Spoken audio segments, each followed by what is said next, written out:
Vamos a hablar de la parábola del hijo pródigo. Ahí la pueden ubicar en sus Biblias, en el Evangelio de San Lucas, capítulo 15, del verso 11 en adelante. ¿Todos tienen sus bosquejos en la mano? Levante la mano el que no lo tenga, por favor, para que los sugieres pasen y se lo entreguen. Muy bien. Ténganlo ahí, pero vamos a dar primero una introducción un poquito larga. Tengan guardado el bosquejo y yo les voy a decir cuándo lo van a sacar para ponernos en contexto de lo que vamos a hablar el día de hoy. Aunque ciertamente la mayoría de nosotros hemos leído, hemos escuchado, hemos visto en películas respecto al hijo pródigo, pues hoy vamos a verlo a la luz de la palabra del Señor. Ahí en el verso 11 nos dice esta parábola lo siguiente. También dijo, un hombre tenía 2 hijos. Recordemos que el Señor Jesús está hablando aquí y el Señor Jesús venía de hablar de 2 parábolas. ¿Recuerdan? La oveja perdida y la moneda perdida. Y ahora dice que en este momento va a hablar del hijo pródigo. Y dijo, un hombre tenía 2 hijos. Vamos a empezar diciendo algo que tal vez no tenemos muy en cuenta, que es que cuando en la palabra de Dios nos aparece este número o esta nota de 2, se refiere que hay 2 opiniones. Ténganlo siempre en cuenta, hay 2 opiniones. Y estas 2 opiniones, realmente cuando nosotros a lo largo de este pasaje y del estudio de hoy de la palabra, nos vamos a dar cuenta de que nosotros en nuestra vida tenemos 2 opciones. O ser hijos de Dios o ser hijos del enemigo. Y eso es muy notorio, mis hermanos, y sabemos que es así. Pero aquí específicamente están hablando de 2 pensamientos que son contradictorios entre sí. Pero hay 2 pensamientos a los cuales nosotros vamos a hacer referencia en este estudio. Y recordamos que allá en el inicio del capítulo 15, dice así: se acercaban a Jesús todos los publicanos y pecadores para oírle. Y los fariseos y los escribas murmuraban diciendo, este a los pecadores recibe y con ellos come. ¿Cuántos grupos de personas conseguimos aquí? 2 grupos. Publicanos y pecadores y fariseos y escribas. Esto es muy importante que lo tengamos en cuenta porque a lo largo de la parábola vamos a entender el por qué el Señor está hablando lo que dice aquí en la parábola y a quiénes lo está diciendo en su momento. Muy bien. Vemos que lo primordial que hay en esta parábola ciertamente es el arrepentimiento, pero también vamos a ver el por qué nosotros le damos este enfoque de esa mirada compasiva del Padre. Vimos la semana pasada la compasión, ¿se acuerdan? Con la viuda de Naín. Pues ahora vamos a ver esa mirada compasiva del Padre. El verso 12 nos dice, y el menor de ellos dijo a su padre, Padre, dame la parte de los bienes que me corresponde, y les repartió los bienes. Fíjense qué interesante, ¿no? En este corto versículo está haciendo referencia a lo que siempre nosotros hemos escuchado, es que hay una partición de herencia, ¿cierto? Es lo que la mayoría hemos escuchado. Ahora, hay una realidad. Ciertamente, en la costumbre judía había 2 formas de repartir herencia. Una de ellas era cuando el padre fallecía y se repartía la herencia, y otra era cuando el hijo menor pedía la parte de sus bienes. Ahora, ustedes dirán, ¿por qué el hijo menor?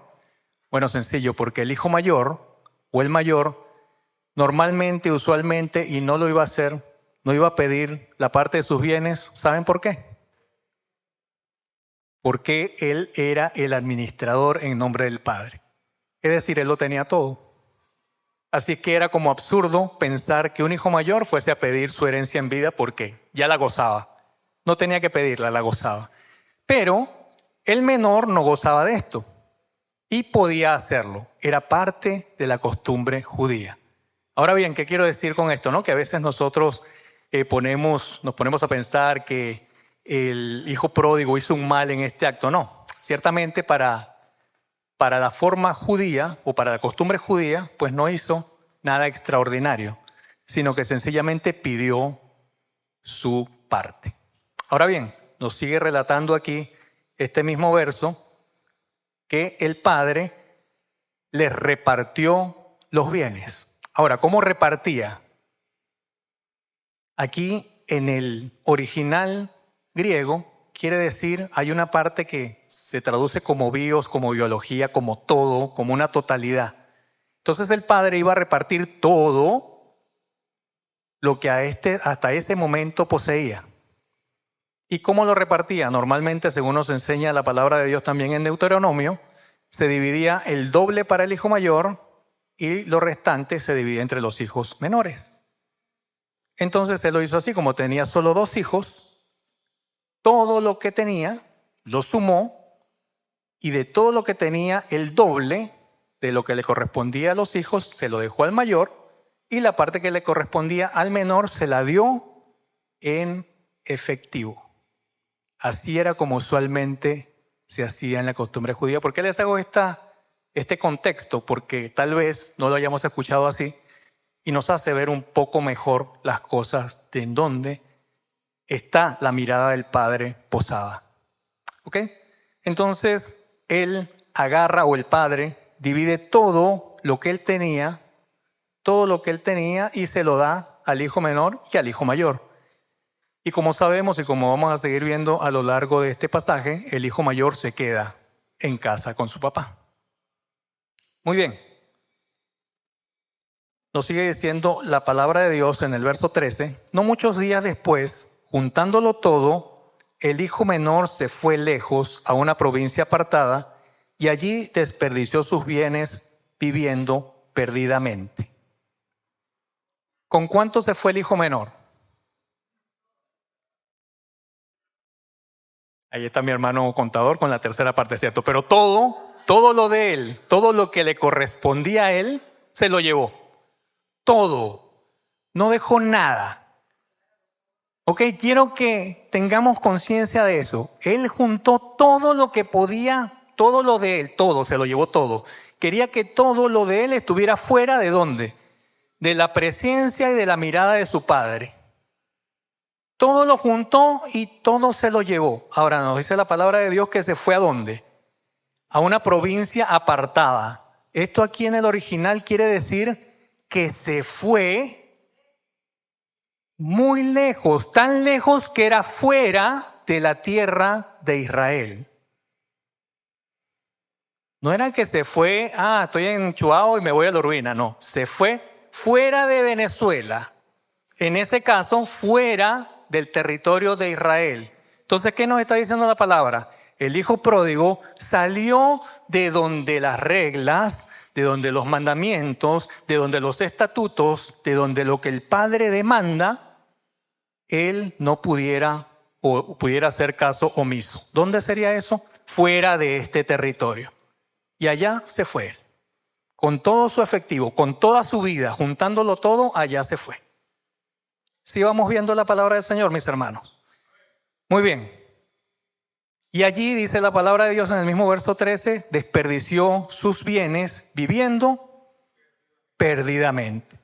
¿Qué nos pasa a nosotros cuando salimos lejos de la mirada del Señor? Estamos fuera de sus reglas, fuera de sus mandamientos. ¿Por voluntad de quién? Por voluntad mía. Porque el hijo pródigo tomó esa decisión y se fue. Con todo lo que tenía, él tomó esa decisión y se fue. Y dice que alocadamente perdió todo lo que se había llevado. Ahora bien, hasta este momento nosotros vemos que el padre no aparece por aquí, ¿verdad? El padre entregó solamente los bienes, hacen una visión, pero no aparece el padre por ningún lado, solamente lo que está haciendo el hijo. No sé si se acuerdan, pero ahí Si quieren lo anotan en un ladito del bosquejo, que todavía no hemos empezado con el bosquejo, pero si quieren lo anotan. Jeremías capítulo 2, verso 13, nos relata y nos dice: dos males ha hecho mi pueblo. Me dejaron a mí, fuente de agua viva, y cavaron para sí cisternas rotas que no retienen agua. Cuando nosotros nos vamos de la presencia del Señor, cuando nosotros salimos del territorio, cuando nosotros salimos de la mirada del Padre, de esa mirada compasiva del Padre, nada nos va a alcanzar. Nada. Lo mucho o poco que tengan es como una cisterna rota donde van a echar agua. Es decir, la vamos a perder. Se va a derramar.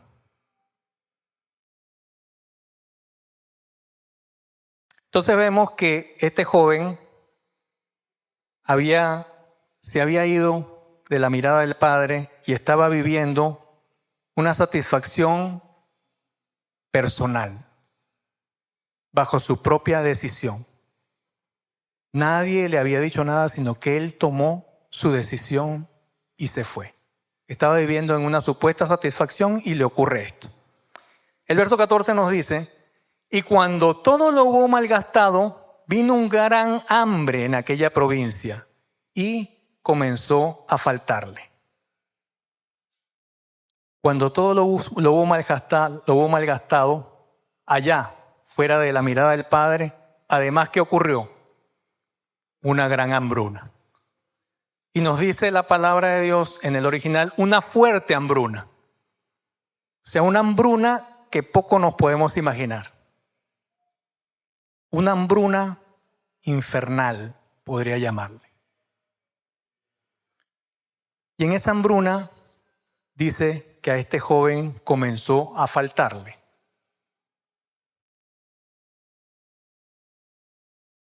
¿Recuerdan que en los últimos tiempos qué va a pasar? Va a haber guerra, va a haber hambre, va a haber escasez. ¿Va a suceder esto o no? Va a suceder. ¿Dónde vamos a estar nosotros?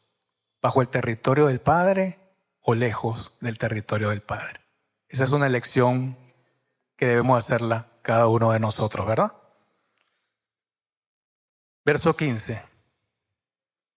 Y fue y se arrimó a uno de los ciudadanos de aquella tierra, el cual le envió a su hacienda para que apacentase cerdos. Fíjense qué interesante, ¿no? No sé si alguna vez se lo han mencionado, pero esa palabra que es la que trataron de poder asimilar más al castellano para que nosotros podamos entender, dice arrimó. Ahora, arrimó es adherirse, es juntarse, es obligatoriamente pegarse. Es decir, el hijo pródigo no tomó la decisión de irse con esta persona. Él no tomó la decisión de decir, bueno, ya no tengo nada, ya no puedo más, perdí todo y me voy con esta persona que es hacendado para que me dé trabajo. No. Es más o menos como que este hacendado fue y se estaba paseando por ahí, vio muerto de hambre y le dijo, mira, para que no estés ahí tirado, vete a apacentar mis cerdos.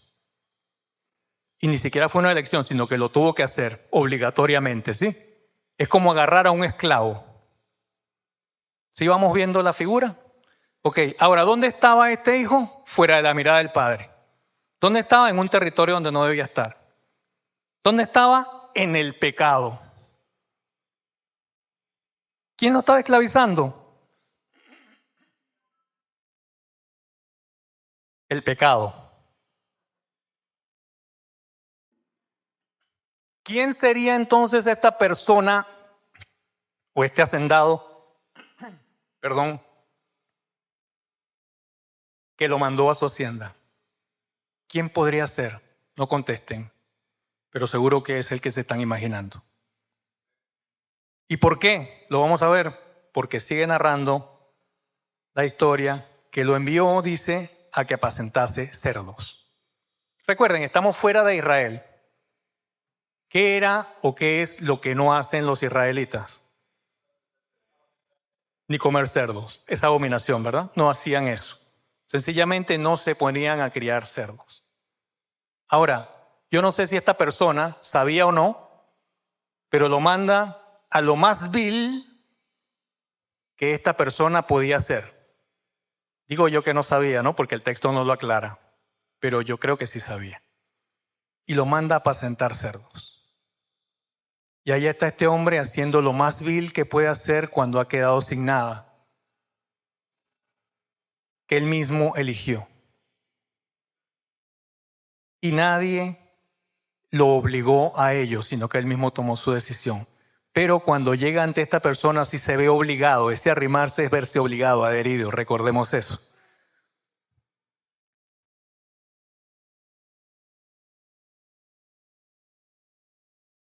Entonces era, como dijimos, un esclavo. Pero un esclavo a voluntad. ¿No, verdad? Era un esclavo obligado. Y no podía hacer más. Su propia desobediencia, su propia maldad, su propia concupiscencia, lo arrastra a que él de alguna manera se vea adherido a este hacendado y el hacendado lo manda a este sitio. Donde además él cree que, bueno, ha logrado algo de protección. Pero vamos a ver qué dice la palabra de Dios. Verso 16. Dice, y deseaba llenar su vientre de las algarrobas que comían los cerdos, pero nadie les daba. Qué interesante, ¿verdad? Hablábamos de la misericordia y tiene que ver un poco hace unas semanas que la pastora estaba hablando del griego, ¿verdad? Cuando decía de nuestras entrañas. Bueno, ahora vamos a ver, cuando se habla de vientre, las mujeres me van a comprender un poco más que los hombres, es la matriz. Ahora, la matriz figuradamente también tiene que ver con el corazón. Entonces fíjese bien, porque si nosotros decimos que él deseaba llenar su corazón con alimento y no conseguía llenar su corazón con alimento. Y por la gracia de Dios que por ahí se empieza a vislumbrar la mirada del Padre en este hijo, ¿qué es lo que ocurre? Nadie les daba. En la misericordia del Padre a este hijo, permite que nadie le dé de este alimento. Era alimento de los cerdos. No me quiero imaginar, hermanos, imagínense ustedes un momento de hambruna. Momento de hambruna para la humanidad. Comida de cerdos. Si la gente no tenía para comer, ¿cómo sería la comida para los cerdos? De esa comida, este hijo pródigo quería comer. Y dice que el propio hombre fuerte o hacendado mandó a que no le dieran.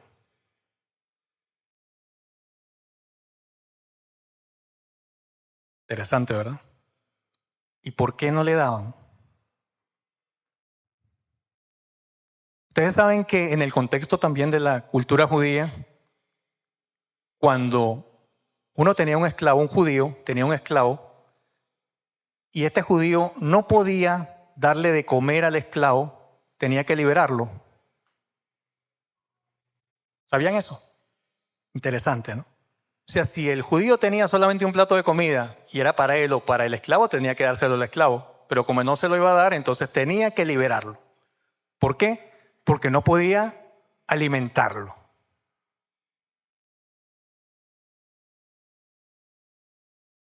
Pero Satanás, mis hermanos, nos obliga a estar, después que nos ha seducido, después que estamos fuera de la mirada del Padre, nos obliga a estar en esa condición. Y nos obliga a estar sin el verdadero alimento. Y nos obliga, esclavizándonos, a no darnos ni la basura.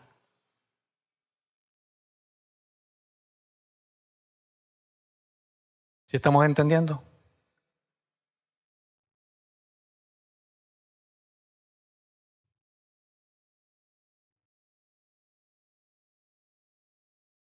Muy bien.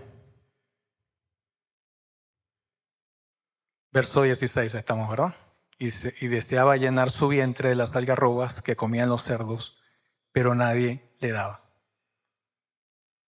Ahora, él no podía llenarse ni de forma humana en su vientre, saciar su hambre, ni tampoco estaba saciando el hambre espiritual que esto le generaba. ¿Bajo quién se había sometido este joven, mis hermanos? ¿Bajo quién? El enemigo, escuché por ahí, ¿verdad? Pues no, se había sometido a él mismo. Él tomó su decisión, él agarró todo y se fue. La concupiscencia del hombre lo mata. Y después de que ya estamos en su territorio, aparece el enemigo y te esclaviza y te manda a su hacienda. Y no te da ni basura. Esa es la realidad. Ahora sí, agarren su bosquejo, mis amados hermanos. Ya nos hemos dado cuenta que estamos expuestos, estamos muertos y expuestos al poder del enemigo. Y así estaba el hijo pródigo. Muy bien, ahí dice en el 1a, la mirada espiritual del Padre. Quise ponerlo bajo estos dos aspectos que vamos a ver aquí en el bosquejo, porque hay una parte donde nosotros vamos a percibir la actuación del Padre, la vamos a percibir a simple vista, y otra que no se percibe tan a simple vista, que es la parte espiritual, que es lo que vamos a desarrollar en este bosquejo. Dice entonces 1a, la mirada espiritual del Padre. En el verso 17 dice así la palabra del Señor. Y volviendo en sí, dijo: ¿cuántos jornaleros en casa de mi Padre tienen abundancia de pan y yo aquí perezco de hambre? Es importante aquí que entendamos y resaltemos, y volviendo en sí. ¿Qué le pasó a este joven? ¿Por qué reaccionó? ¿Cómo reaccionó? ¿De qué se acordó? Aquí por primera vez vuelve a aparecer, después de todo este tiempo, no sabemos cuánto, dice, ¿se acuerda de quién? De mi Padre. Entonces aquí, aunque no lo veamos bien, pero ya empieza a verse la mirada espiritual del Padre. ¿Qué estaría haciendo el Padre? Podemos imaginarnos nosotros mientras lo esperaba. Oraba, ¿verdad? Oraba por él y estaba pendiente de su hijo. Aunque no lo veía, aunque no lo tenía, él estaba esperando porque sabía que su hijo era un joven inexperto que se había llevado dinero, sabía seguramente cuáles eran sus intenciones, así es que lo dejó porque el Padre no lo quería esclavizar. Nuestro Padre no nos esclaviza, nos da libertad de escoger. Y él escogió.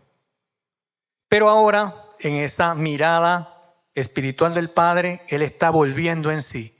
Se está dando cuenta que debe estar en el territorio de su Padre, que anda en un territorio en el cual no debe estar. Y volviendo en sí, él ahí se acuerda de su hambruna y de lo que había en la casa del Padre. Ustedes saben que parábola en hebreo es la misma palabra que se utiliza para proverbio. ¿No lo sabían? Yo tampoco. Pero es la misma palabra en hebreo, parábola y proverbio. Entonces esto me hizo recordar Proverbios 22, capítulo 22, verso 6. Eso no lo tienen, pero lo pueden anotar ahí. Proverbios 22, verso 6. ¿Qué nos dice Proverbios 22, verso 6? Instruye al niño en su camino y aun cuando fuere viejo, se acordará de él. ¿Qué le pasó a este joven? Se acordó de lo que le había enseñado su padre. Y ahí entonces estaba volviendo a entrar en la esfera, aunque no física, pero espiritual, de la mirada del Padre. Muy bien, verso 18. Dice la palabra: me levantaré e iré a mi padre y le diré: Padre, he pecado contra el cielo y contra ti. Otra palabra interesante que vamos a encontrar aquí es levantaré. ¿Saben a qué se está haciendo referencia aquí en el original? Resucitar. Me levantaré e iré a mi Padre. Les pregunto, los que conocen aquí al Señor, ¿cuándo nacieron de nuevo y cuándo resucitaron? Cuando reconocieron al Señor Jesucristo como su Señor y Salvador. ¿Y esto por qué fue? Porque tuvimos conciencia de pecado. Pero ¿quién envió al Hijo a morir por ti y por mí? El Padre. Y Él está diciendo que me levantaré, resucitaré. ¿Con quién resucitamos nosotros? Juntamente con Cristo. Pero por la bondad del Padre que envió al Hijo. Amén. Está volviendo otra vez este hijo pródigo en sí. Está volviendo a entender todas las cosas las cuales ha aprendido de niño. Está volviendo figuradamente aquí, porque todavía no lo ha hecho físicamente, a estar en la esfera, en la mirada espiritual del Padre. Verso 19. Ya no soy digno de ser llamado tu hijo. Hazme como a uno de tus jornaleros. Entonces aquí este joven empieza a maquinar, ¿no? A decir, bueno, ya estoy entendiendo todo esto y ya yo no soy merecedor de... Lo que yo hago no va a ser meritorio para volver a ser hijo de mi Padre. Aún aquí este joven todavía no estaba entendiendo el amor del Padre, pero ya estaba entrando dentro de la mirada espiritual del Padre. Muy bien, punto 2, ahí donde dice 2a. Pongan la mirada terrenal del Padre.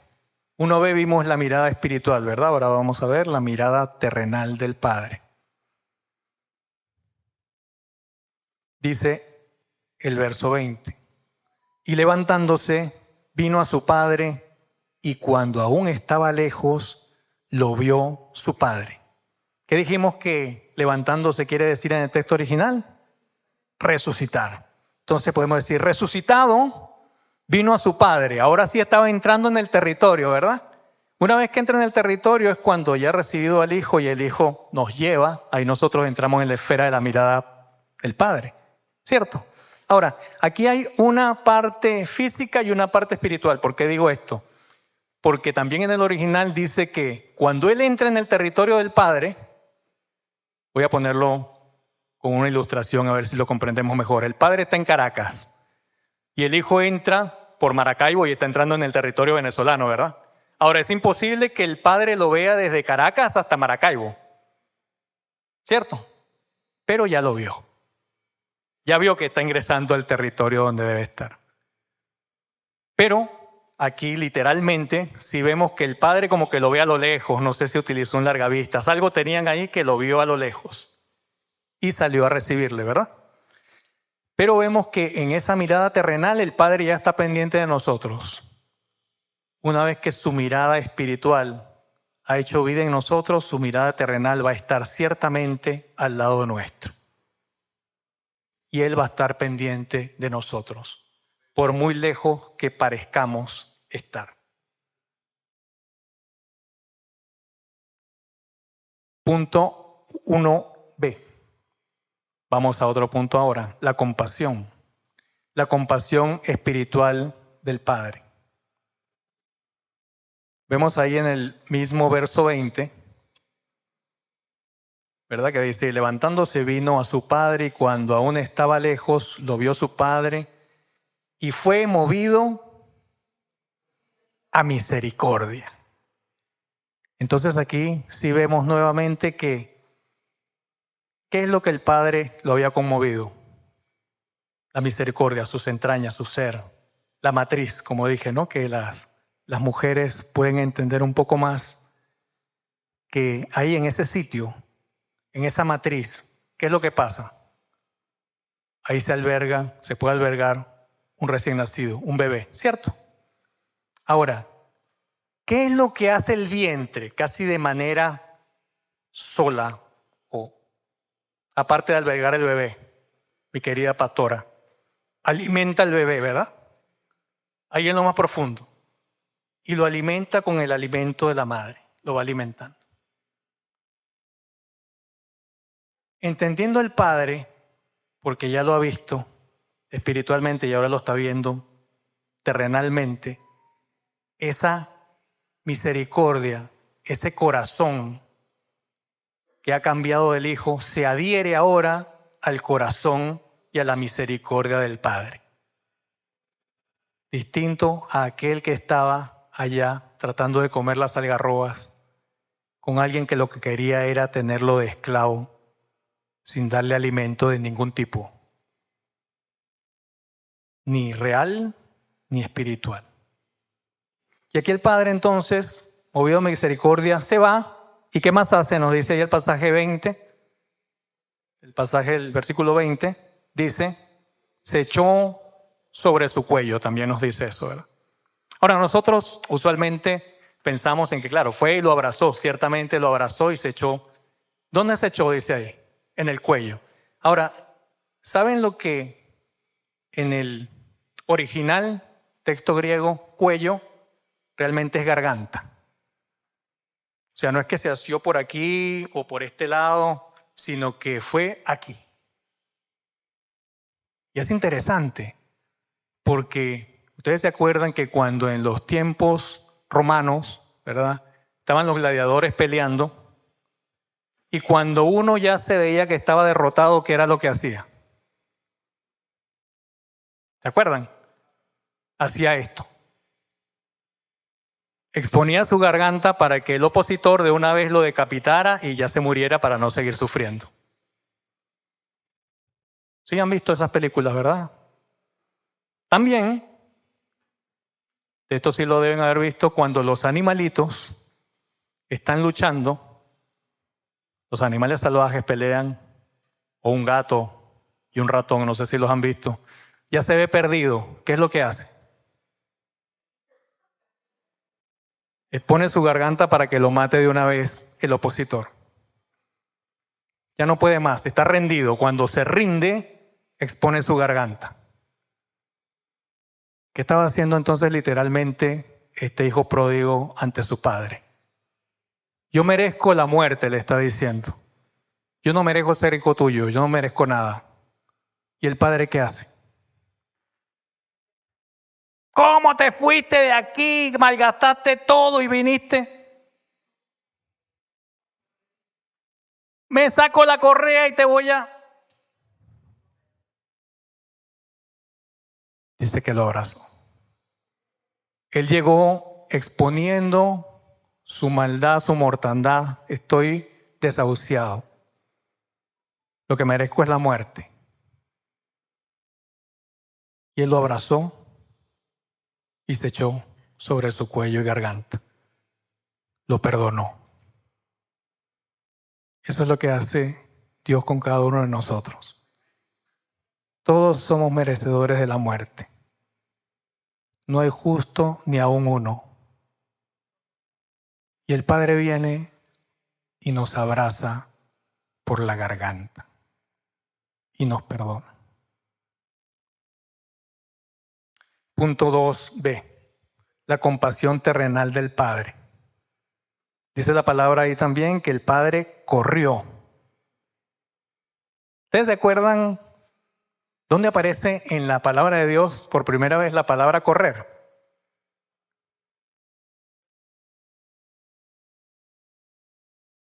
José corrió. ¿Verdad que José corrió? Antes de José. Antes de José corrió Abraham. Y Abraham corrió, dice, cuando vio los 3 ángeles, ¿se acuerdan? Y fue corriendo, dice, a servirles. Él necesitaba hacer eso rápido. Él necesitaba correr para atender a esos ángeles que habían llegado, entre los cuales estaba el Señor Jesús en una teofanía. Él necesitaba hacerlo rápido. Ahora, el Padre aquí, eso es lo que nos quiere decir. Corrió porque Él corre, mis hermanos, para otorgarnos el perdón.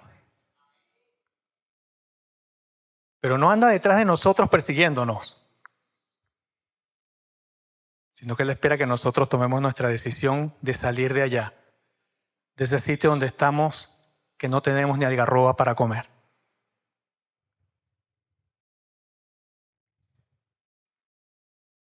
Luego dice que lo besó. Ese amor, mis hermanos, que nosotros no vamos a poder entender. No vamos a poder entender. Ni aún por más que pase el tiempo, el amor de Dios no lo vamos a entender. Porque hay una realidad, así como lo tenía el hijo pródigo en su mente. Yo no soy merecedor de la vida. No soy merecedor ni de ese abrazo, mucho menos de un beso o del amor de Dios. Pero él lo estaba recibiendo y lo estaba entendiendo. Como yo sé que cada uno de nosotros, a lo largo de nuestras vidas, recibimos ese amor inmerecido que es palpable y es latente. Y que a veces no nos damos cuenta, pero que si lo pensamos bien, está ahí. Y ese amor del Padre que sobrepasa todo entendimiento nos arropa cuando estamos dentro de su mirada y de su compasión. Dice el verso 21. Ahí puso la declaración, ¿verdad? Como la declaración de fe, digamos, dijo el hijo pródigo en el verso 21. Padre, he pecado contra el cielo y contra ti. Yo no soy digno de ser llamado tu hijo. Él seguramente había estado practicando todo el camino. Padre, he pecado contra el cielo y contra ti. Ya no soy digno de ser llamado tu hijo. Esto es importante. He pecado contra el cielo. Y lo dice. Tan importante es como cuando nosotros vamos y decimos verdaderamente somos pecadores. ¿Usted cree que cuando usted lo dice el Señor no lo sabe? ¿Usted cree que el que está a su lado no lo sabe cuando usted lo dice? Pero es verdad, hay que decirlo. Pero fíjense que Él lo declara, Él lo dice y el Padre nuevamente vuelve a regañarlo, ¿verdad? No, vamos a ver qué dice el verso 22. Ahí está el punto, el siguiente punto, que es el 3a, donde vamos a ver la acción terrenal del Padre. La acción terrenal del Padre. Dice ahí, pero el Padre dijo a sus siervos, sacad el mejor vestido y vestidle, y poned un anillo en su mano y calzado en sus pies. Entonces le dijo, hijo, es verdad que has hecho mal, ¿cómo es posible que? Ciertamente lo escuchó, sí escuchó su declaración, pero ya no la tomó en cuenta. Ya conocía el corazón del hijo, que eso es lo importante. Más allá de lo que físicamente ella ha podido hacer, o literalmente, o verbalmente ella ha podido decir, ya lo conocía. Y queda como sencillamente lo obvio, el padre, y dice, tráiganle o saquen el mejor vestido. Ahora fíjense que ahí donde, en el original también, donde dice saquen el mejor vestido, es algo mejor que eso. Si se acuerdan de José, cuando Jacob le da una túnica, esa túnica especial, bueno, a eso se refiere. Eso fue lo que el padre le sacó al hijo, esa túnica especial, y se la dio a él. Qué interesante, ¿verdad? ¿Se acuerdan? Siempre me gusta ir a Génesis. ¿Se acuerdan en Génesis cuando pecan Adán y Eva? Ellos se visten, dice, con hojas de higuera, ¿cierto? ¿Y qué hace el Señor?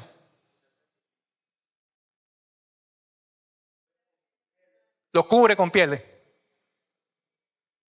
Los cubre con pieles. Representa la salvación, ¿verdad? Y aquí le está dando esta túnica especial al hijo pródigo. Luego le da, como dijo el pastor Jonathan ahora, cuando estábamos alabando a nuestro Dios con el canto, el anillo. Y el anillo representa la autoridad. El padre le está entregando autoridad al hijo. ¿Sí se acuerdan cuando al mismo José, Faraón le entrega, que le entregó para que él le hiciera los sellos y para que certificara los documentos egipcios como si fuera Faraón? El anillo, ¿verdad? El anillo les otorga poder. Muy bien, y también le da, dice ahí la palabra de Dios, el calzado en sus pies. Ahora, el calzado, normalmente, en esos tiempos a los esclavos, su calzado era muy deteriorado, era bastante pobre, y darle un calzado era como dignificar a una persona. Y esto es lo que hace el padre con el hijo. Le da el calzado para reconocerlo no como esclavo, no como un simple esclavo, sino como un verdadero hijo. Bien, punto 3b. La acción espiritual del Padre. Dice el verso 23. Y traed el becerro gordo y matadlo, y comamos y hagamos fiesta. Aquí en el original también matadlo o matar al becerro trae o nos da el significado más correcto de que hay un sacrificio, de que es sacrificado. Entonces, realmente lo que está haciendo el Padre aquí es que vayan a hacer un sacrificio por mi hijo que está aquí. ¿Sí? ¿Se acuerdan que cada vez que el pueblo judío cometía un pecado, hacían qué? Sacrificios, ¿verdad? Y aquí dice que el becerro gordo, el mejor becerro, fue entregado para este holocausto, para este sacrificio, más allá de matarlo. Y nos dice también la palabra de Dios ahí, y comamos y hagamos fiesta. Gloria a Dios, ¿verdad? Comamos y hagamos fiesta. Pero ahí en el original también no quiere decir que era bueno, vamos, llegó sano, chévere. Traigan aquí, pongan la música, el karaoke que vamos a cantar aquí, vamos. No, vamos a cantar cumpleaños, que es una fiesta de cumpleaños. No, vamos a poner la salsa para bailar salsa, bachata. No. Era una adoración realmente. Esta fiesta era una adoración. Tenemos un sacrificio y una adoración. No era cualquier fiesta, no era cualquier reunión. Era adoración lo que había ahí. Verso 24 dice, porque este mi hijo muerto era y ha revivido. Este mi hijo muerto era y ha revivido. Se había perdido y es hallado. Y comenzaron a regocijarse. Entonces, ¿qué vemos aquí? Que realmente es un sacrificio lo que se está realizando en esta reunión. ¿Por qué? Porque ha habido una resurrección, que es el Hijo que está viniendo, que era muerto pero ahora está vivo. Y hay un regocijo, que es una adoración. Por eso era más allá de una simple fiesta. Era sencillamente adoración lo que se estaba viendo en esta mirada compasiva del Padre. Y esto causaba esta adoración que va más allá de nuestros sentidos, que va más allá de una simple fiesta. Ahora bien, podríamos terminar aquí, ¿verdad? Y ya hablamos de lo que le sucedió al hijo pródigo y ya lo entendimos, que está bajo la mirada ahora del Padre. Pero recuerdan que nosotros al inicio dijimos que habían ¿cuántos hijos? Y nunca se habla o poco se habla, no nunca, poco se habla del mayor. Así es que vamos a hablar un poquito de él y cómo estaba bajo la mirada del Padre. Este estaba realmente solo bajo la mirada espiritual del Padre, aunque no sabemos dónde estaba exactamente su vida, pero eso cada uno de nosotros puede identificarlo. Y vamos a verlo rápidamente. Dice el verso 25, y su hijo mayor estaba en el campo, y cuando vino y llegó cerca de la casa oyó la música y las danzas. Yo pregunto, el hijo vivía con el padre, conocía las costumbres del padre. ¿Él habría visto en algún momento algún sacrificio o algún acto de adoración? Sí lo habría visto, ¿verdad? Ahora, cuando él llega y escucha, no es salsa, no es merengue, no es bachata, no es un canto de feliz, feliz cumpleaños, no. Sino escucha una música especial y él se frena.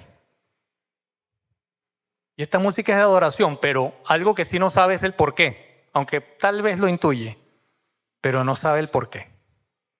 ¿Y entonces qué hace?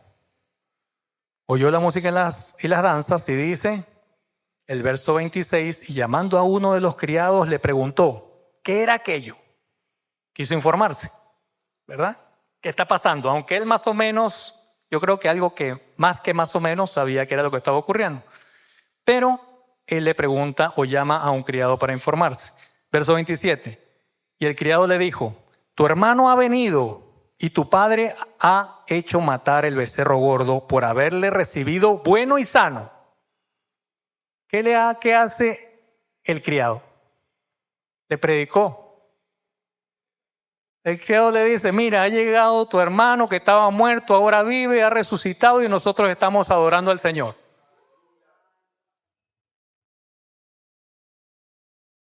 Me salió un poco de la pantalla, perdón. Ok,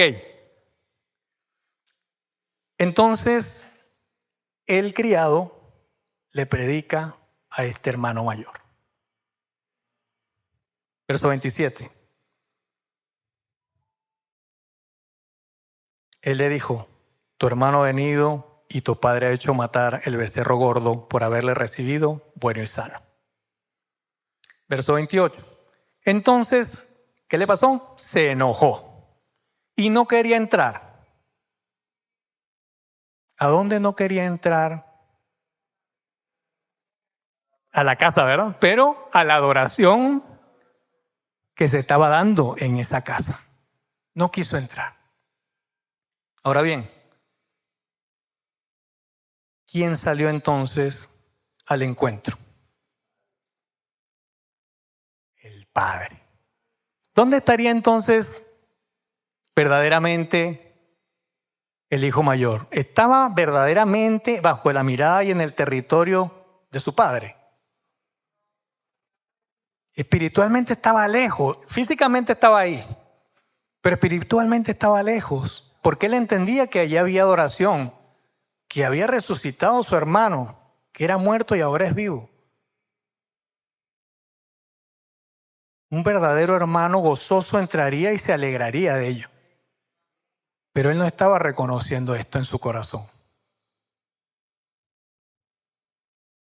Dice, entonces se enojó y no quería entrar. Y su padre, con esa mirada y compasión que va más allá de lo terrenal, salió y que le dijo, bueno, hijo, entra, vale, que este es tu hermano, además estamos celebrando. Eso le dijo. Le rogaba. Era necesario que le rogase. Cuando el padre todo era de él, o sea, lo que había entregado era suyo, le había entregado a su hermano, lo que despilfarró el hermano era de él. Podía decirle, bueno, hijo, entra. Sencillamente darle un mandato, pero no, le rogaba que entrase. ¿Por qué? Porque el padre sabía que el corazón de este hijo mayor estaba fuera de su mirada y que él no puede obligarlo, sino tiene que ser su propia decisión. 29. Mas él respondiendo dijo al padre, he aquí tantos años te sirvo, no habiéndote desobedecido jamás, y nunca me has dado ni un cabrito para gozarme con mis amigos. ¿Qué novela les relata aquí el hijo mayor al padre, no? O sea, está diciendo yo soy perfecto porque le dijo que nunca le había desobedecido, o sea, nunca ha pecado.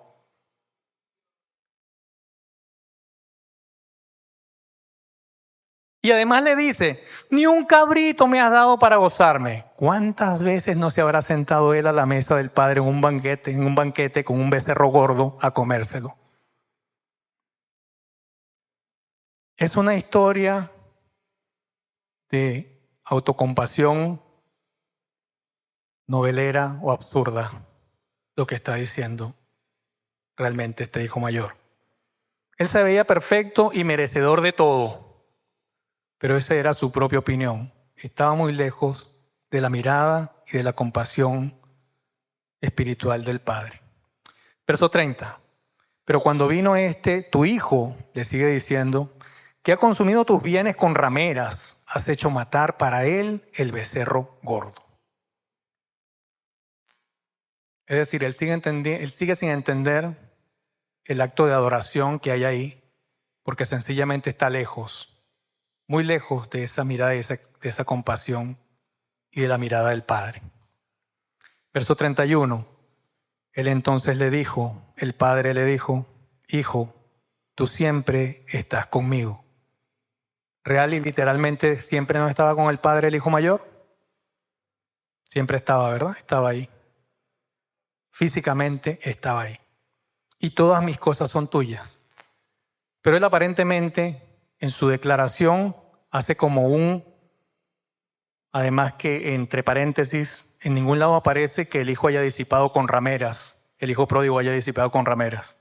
Se supone. Y él lo supuso muy bien. No sé si era por acusar al hijo o por envidia. Eso no lo sabemos. Pero aún así vemos que él lo dice.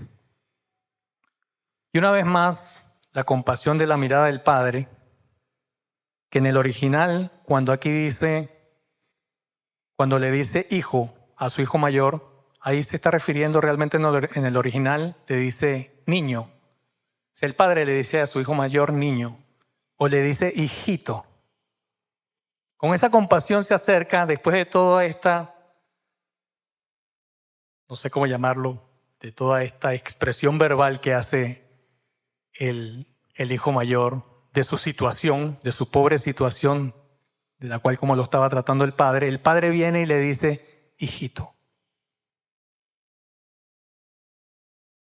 tú siempre has estado conmigo y todas mis cosas son tuyas. No hay nada que yo tenga que no sea tuyo, pero no has entendido la compasión de mi andar contigo. Verso 32, para concluir. Mas era necesario hacer fiesta y regocijarnos, porque tu hermano era muerto y ha revivido, se había perdido y es hallado. Cuando en la palabra de Dios en el original nos dice que era necesario, no es que se le ocurrió al papá, dijo, bueno, vamos a hacer la fiesta, sino que era obligatorio, es el deber ser. No había de otra forma. Es decir, cuando usted y yo recibimos al Señor Jesús en nuestro corazón, en los cielos hay fiesta. No porque sea necesario, no porque la convoque el propio Padre, sino porque es el deber ser, va a ocurrir. Es decir, esta fiesta no es que sea necesaria, no era provocada por el Padre terrenal, es que debía ser así. Por eso es que le dice, mas era necesario hacer fiesta y regocijarnos, porque tu hermano era muerto y ha revivido, se había muerto y es hallado. Quiere el Señor, mis hermanos, que cada uno de nosotros actuemos con ese ver, esa mirada, con esa compasión y con ese actuar, como el Padre lo hizo en esta historia del Hijo Pródigo.